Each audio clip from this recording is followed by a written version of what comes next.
మా షిప్ అయితే టర్కీ నుంచి స్పెయిన్ వెళ్తుంది అనమాట. మధ్యలో చూడండి ల్యాండ్ కనిపిస్తుంది.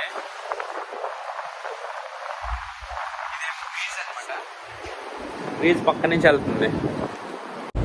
టర్కీ నుంచి 5 days మాకు జర్నీ. యాక్చువల్లీ 5 days అయితే మాకు నిన్న స్టార్ట్ అయితే ఈరోజు కనిపించింది అనమాట. సిగ్నల్స్ వచ్చాయి నాకు. సో అలా వీడియో తీద్దామని వచ్చా బయటికి.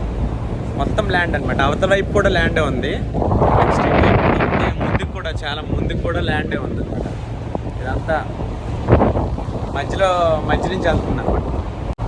ఇలా మధ్యలో సేల్ చేస్తున్నప్పుడు మధ్యలో ఇలా ల్యాండ్ కనిపిస్తే చాలా బాగుంటుంది చూడటానికి. మాకు కూడా ఫీలింగ్ బాగుంటుంది. చూడండి పక్కన కొన్ని షిప్స్ కూడా వైపు ఉన్నాయి వెనక సైడ్లో కనిపిస్తున్నాయి కదా. అది సముద్రం చూడండి. Okay bye, thank you.